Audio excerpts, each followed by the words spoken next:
Hey guys, Assalamualaikum. It's me Nina and welcome back to Nina Story. Korang mesti pernah dengar nama Tok Janggut kan? Tok Janggut juga merupakan seorang pahlawan Melayu yang banyak menegakkan hak-hak orang Melayu macam Mat Kilau. Cuma Mat Kilau ni dia pahlawan dari negeri Pahang, tapi Tok Janggut ni pahlawan dari negeri Kelantan. Tok Janggut juga menentang British semasa diorang datang jajah dekat sini dulu. So kisah Tok Janggut ni dia tak kurang hebat macam Mat Kilau juga. Dikatakan Tok Janggut sebenarnya tak dibunuh seperti yang digembar-gemburkan oleh pihak British, tapi sebenarnya dia bersembunyi sama macam Mat Kilau. Jadi kalau korang nak tahu betul ke tak kejadian ni, jom Nina cerita dekat korang siapa sebenarnya Tok Janggut ni dan apa yang terjadi dekat dia. So without wasting any time, let's get started.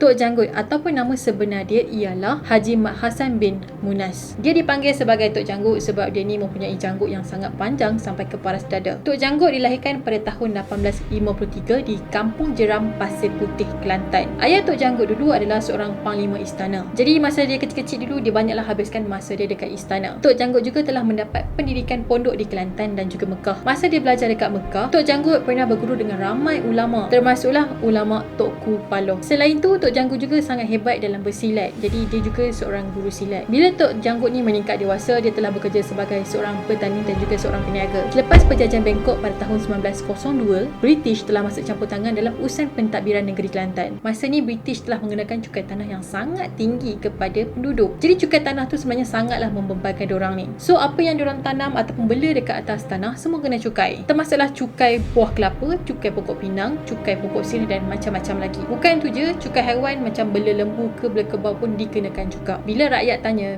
kenapa cukai ni macam banyak sangat, dah tu mahal pula kan? Jadi jawapan British satu je lah, dia kata ni semua untuk perbelanjaan negeri ataupun untuk kewangan negeri. Dah tu pula pejabat daerah yang diorang nak kena pergi bayar cukai tu jauh tau. Ada yang kata kalau jalan kaki nak pergi ke pejabat daerah tu ambil masa selama 3 hari. Korang bayangkan 3 hari nak berjalan kaki sampai ke pejabat daerah nak bayar cukai. Bagi Nina tu adalah satu perkara yang sangat memenatkan. Lepas tu pula sesiapa yang tak bayar cukai akan ditangkap dan akan dikenakan denda oleh pihak British. Disebabkan masalah-masalah macam ni timbul, orang-orang kampung pun dengan Tok Janggut ni berkumpul lah, bermesyuarat, meeting macam tu, dan diorang berbincang apa yang patut diorang ni buat dan macam mana diorang nak selesaikan masalah ni. Jadi hasil daripada perbincangan tadi tu, diorang bersepakat untuk menentang British. Diorang tak nak dengar ataupun patuh dengan arahan-arahan daripada penjajah. Ini tempat diorang, ini tanah diorang. Apa sebab pula diorang nak kena ikut cakap orang luar kan? Sebenarnya penduduk dekat situ dah penat sangat dengan pembayaran cukai yang melampau. Masa ni ada seorang pegawai daerah yang telah dilantik oleh British yang bernama Abdul Latif. Latif ni sebenarnya orang Singapura, tapi dia diberi kuasa untuk wakil Pasir Putih. Jadi Latif ni lah yang akan pungut segala cukai dekat situ. Jadi bila orang-orang kampung ni tak nak bayar cukai, so dia pun hantarlah polis untuk tangkap Tok Janggut. Sebabnya Latif ni rasa Tok Janggut ni dah punca segala-galanya. Dia lah yang menghasut orang kampung supaya tak bayar cukai. Masa geng polis ni datang, Tok Janggut tengah berucap depan penduduk kampung seramai hampir 1000 orang. Orang-orang kampung pada masa tu pula lengkap dengan senjata. So sekumpulan polis tadi telah diketuai oleh Sarjan Sulaiman. Jadi sarjan tu pun cakaplah dekat Tok Janggut yang dia kena tangkap Tok Janggut atas masalah sekian-sekian. Tok Janggut pun kata okey tak apa, aku ikut korang dan kita kena bincang isu cukai ni. Masa diorang berjalan tu, Tok Janggut ni dia katalah dia nak berjalan sebelah sarjan, tapi sarjan ni tak nak tahu, dia buat tak tahu. Sarjan tu suruh Tok Janggut ni jalan depan diorang, biar dia dengan anggota polis yang lain jalan belakang Tok Janggut. Tok Janggut ni dia rasa tak selesa kalau dia tak nak macam tu, sebab dia rasa macam dia dikawal supaya tak melarikan diri. Jadi Tok Janggut tadi tu pun tikamlah Sarjan Sulaiman tadi sampailah mati dan berlakunya pergaduhan dekat sini. Dan bermula dari sinilah permulaan perang di Pasir Putih. Kemudian Tok Janggut dengan pengikut-pengikut yang lain pun ke Pasir Putih lah untuk berjumpa dengan Latif tadi. Tapi Latif dengan geng British ni dah lari ke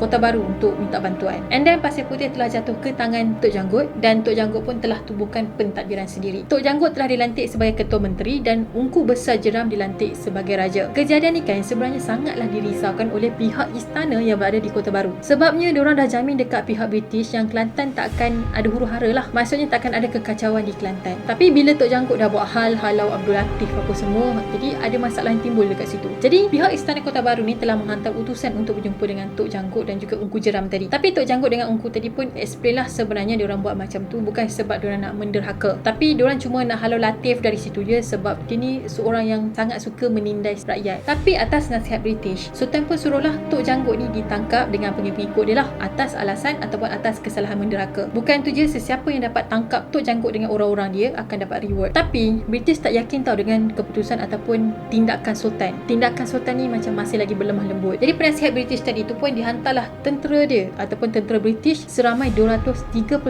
orang pada 3 Mei tahun 1915. Jadi tentera ni dihantar untuk mengangkat Tok Janggut tadi. Tok Janggut dengan orang-orang dia pun larilah menyembunyikan diri sampailah tentera ni berundur dari Pasir Putih. Seminggu kemudian, tentera-tentera British ni pun tinggalkan Kelantan dan pulang ke Singapura. Bila British tahu yang Tok Janggut ni dah menguasai Pasir Putih balik, dia geram, jadi dihantar tentera Sikh pula. Jadi tentera Sikh ni bila dihantar ke sana, diorang disuruh membakar rumah-rumah orang kampung. Disebabkan perbuatan British yang sangat melampau, Tok Janggut ni jadi sangatlah marah. Kemudian Tok Janggut telah serang kemah tentera Sikh tadi pada pukul 3 pagi guys. Masa tu kan tentera Sikh kan tengah tidur kan, jadi pada waktu tu adalah waktu yang sesuai lah untuk serang diorang ni. British ni bila dia tahu tentera dia kena serang pula, dia tak duduk diam tau. Diorang nekat untuk cari Tok Janggut sampai jumpa. Akhirnya diorang jumpa Tok Janggut bersembunyi dekat rumah Khatib Abu Bakar. Jadi dekat rumah Khatib ni lah Tok Janggut telah ditikam sampai mati. Mayat Tok Janggut kemudian telah dibawa ke Kota Baru, and then mayat dia digantungkan kaki ke atas, kepala di bawah di Padang Merdeka. Kemudian mayat dia dikebumikan di Pasir Pekan Tumpat, Kelantan. Tapi ada bunyi-bunyi ataupun ada